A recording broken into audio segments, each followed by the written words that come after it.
Hey, what's going on? Ryan Knowlton here with Intersection Records. And today, as part of my show, The Outsiders, we're going to talk about Michael Hedges.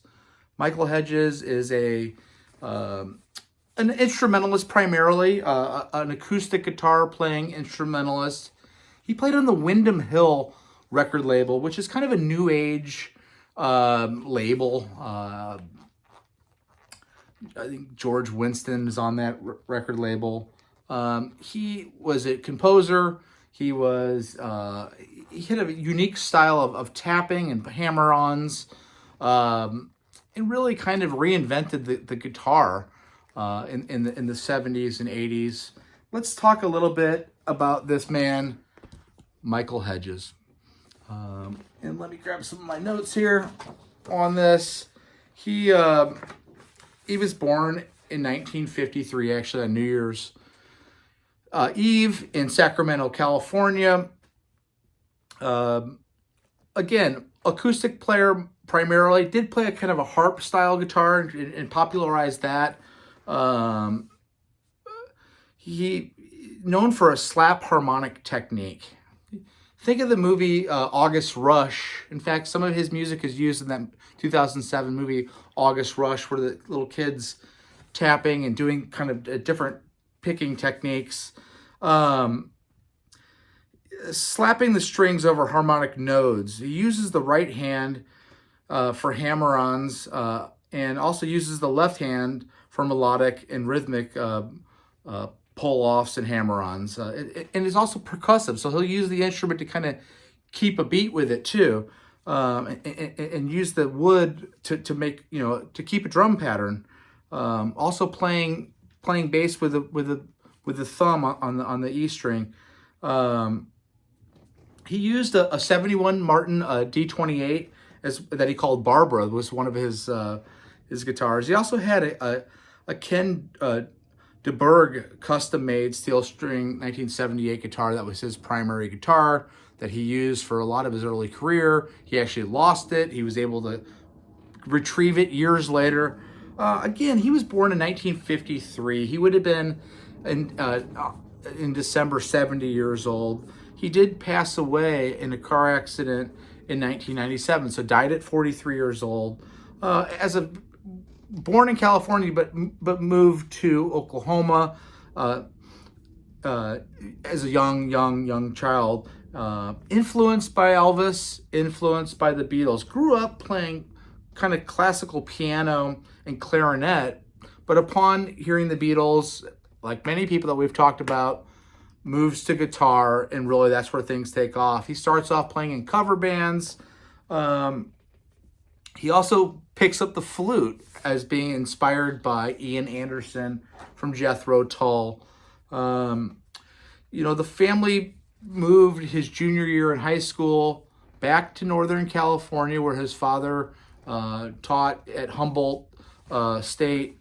And he gets a taste of California in his high school years. They're only there for 1 year, but he ends up loving California and going back there for the majority of his life. He falls in love with the music of Crosby, Stills, and Nash, and Neil Young, and Joni Mitchell, and that whole folk scene. So he's there for a year, then goes back, finishes high school in Oklahoma, and goes to school to study music, first at the University of Enid, which is in Oklahoma, and he studies under composition with Dr. Eugene Ulrich.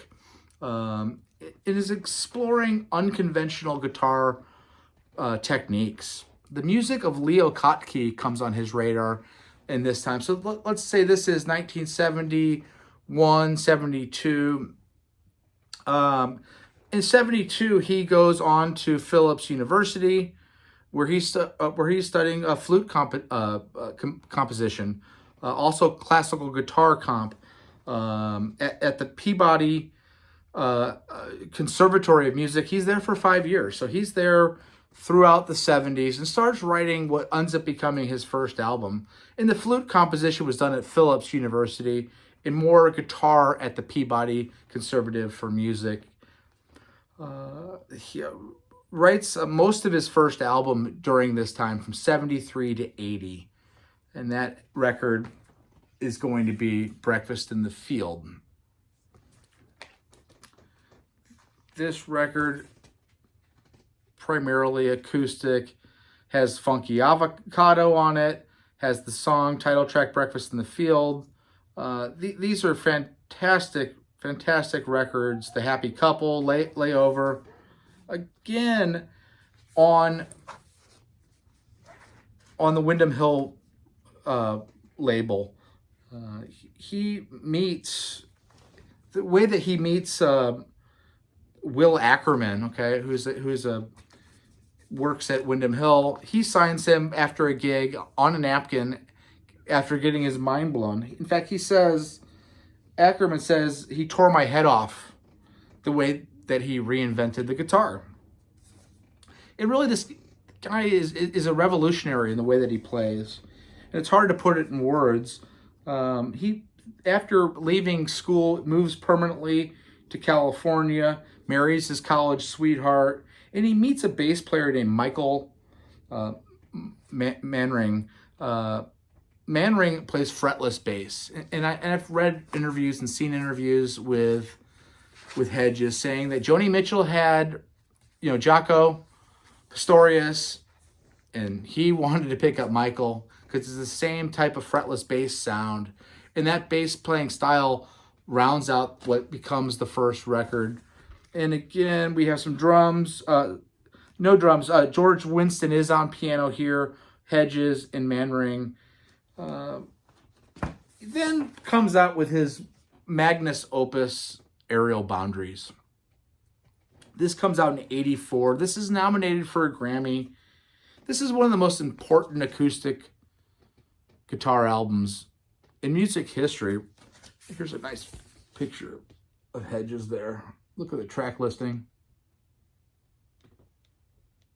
Aerial Boundaries. Check this album out.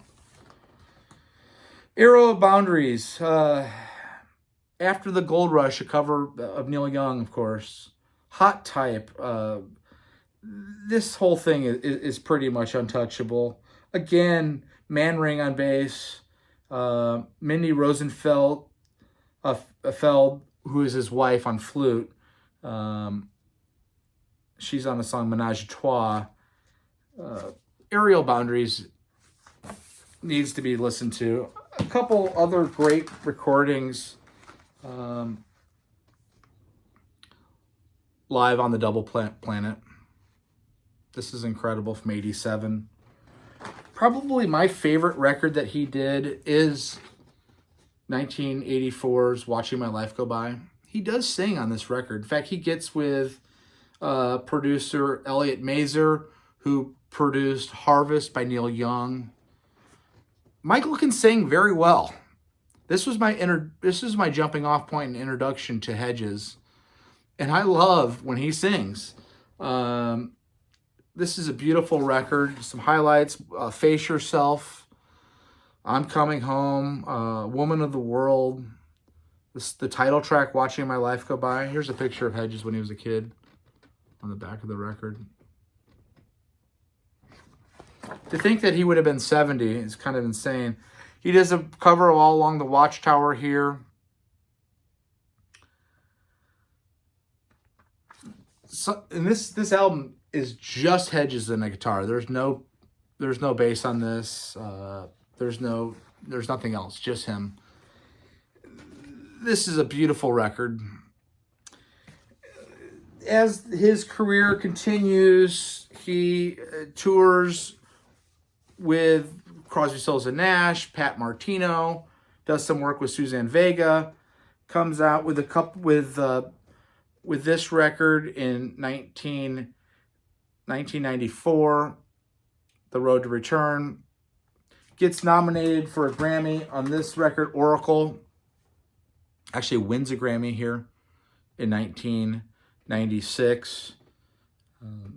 Not only is he performing concerts that are very energetic. I was lucky enough to see him 3 times live, and it was just really just insane. I saw him the first time in 1992, open up for Crosby, Stills and Nash in St. Louis.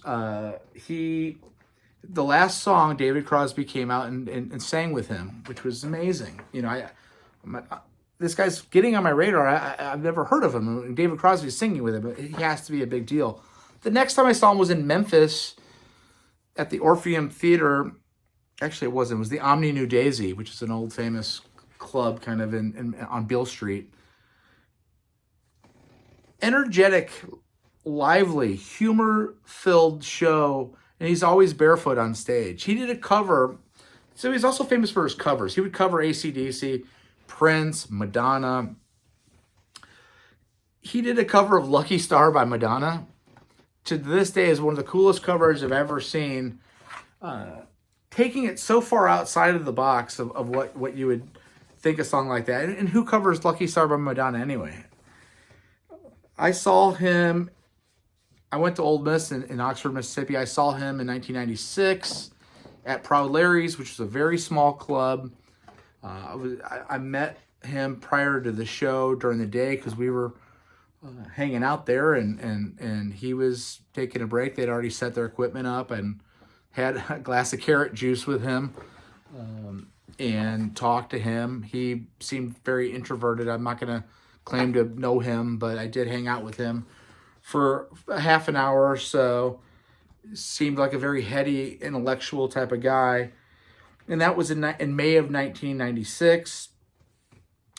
On December 2nd, 1997, coming back from an East Coast tour, landing in San Francisco and driving home, he is involved in a car accident and is ejected from the vehicle and dies instantly at the age of 43. Again, check Michael Hedges out. Check this man out and his music. I know a lot of you have heard of him. He was a genius. I guess that's probably his Martin guitar.